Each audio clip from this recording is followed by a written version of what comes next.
यह कहानी एक छोटे से गांव में रहने वाले गरीब लड़के राहुल की है। राहुल के माता पिता गांव के अधिकांश लोगों की तरह कृषि काम से जुड़े थे। राहुल का सपना था कि वह शिक्षा पाकर अपने गांव के लोगों की मदद कर सके और खुद को भी सम्मानित महसूस करे।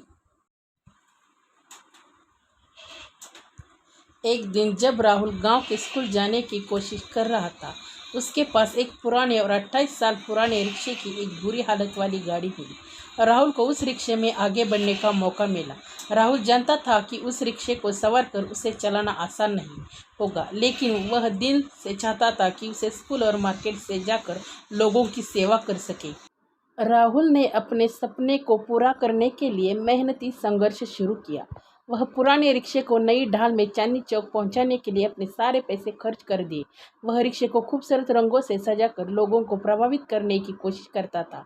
पहले लोग राहुल की इस कोशिश को हंसते थे, लेकिन धीरे धीरे उसके मेहनती प्रयासों से को समझने लगे।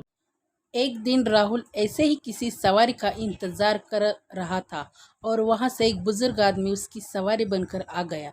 वह आदमी बहुत ही अशक्त लग रहा था।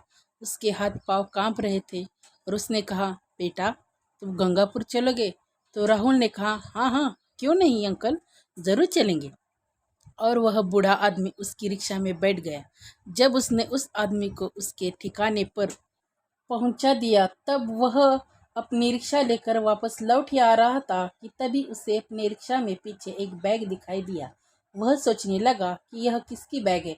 तभी उसे याद आया कि वह बैग उस बूढ़े आदमी की हो सकती है। उसने उसे खोलकर देखा तो वहां पर उस बैग में उसे ढेर सारे रुपए थे और कुछ गहने भी थे। राहुल ने तुरंत ही अपनी रिक्शा को मोड़ ली जहां पर उस आदमी को छोड़ा था। वहां लेकर गया और उस बूढ़े आदमी को ढूंढने लगा। थोड़ी दूर चलते ही उसे वह आदमी दिखाई दिया। वह थोड़ा परेशान दिख रहा था। तो राहुल ने पूछा, क्या हुआ अंकल? तो उसने कहा, मेरा बैग कहीं पर खो गया है, क्या तुम्हारे रिक्शा में है? तो राहुल ने कहा, हाँ अंकल, मैं वह बैग आपको ही देने के लिए आ रहा था, यह लीजिए आपका बैग। तो वह आदमी मुस्कुराते हुए बोला, तुम कितने ईमानदार हो, अच्छे हो, तुमने मेरे पैसे से भरा बैग मुझे वापस लाकर दे दिया। तुम बहुत ही ईमानदार हो।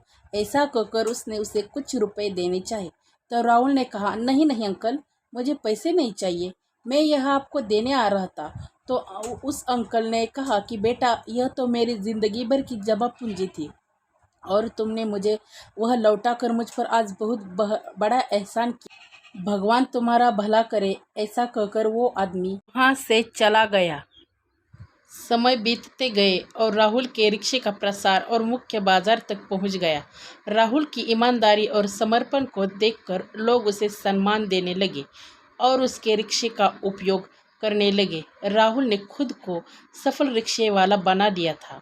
इस कहानी से हमें यह सीख मिलती है कि सपनों को पूरा करने के लिए मेहनत, समर्पण और संघर्ष का महत्व होता है। राहुल ने अपने कठिन समयों में भी उसे ना छोड़ा और अपने सपनों को साकार करने में सफलता प्राप्त की। इससे हमें यह भी समझ मिलता है कि हम अपने सपनों को पूरा करने के लिए बड़े बड़े रिश्तेदारी, सामाजिक या आर्थिक रूप से किसी की नहीं होने देने चाहिए, बल्कि आत्मनिर्भर बनकर अपने शक्तियों पर भरोसा करना चाहिए।